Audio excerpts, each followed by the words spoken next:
The level of flooding can be seen by the driftwood caught above the cutwater. A flood arch is a small supplemental arch bridge provided alongside a main bridge. The space beneath a flood arch is normally dry and often carries a towpath or similar. In some cases it borders on the shallow edge of a river, but this does not carry substantial flow in normal conditions.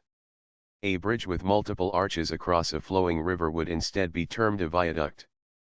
For some bridges, flood arches were added after the first bridge had been constructed, often after initial flooding.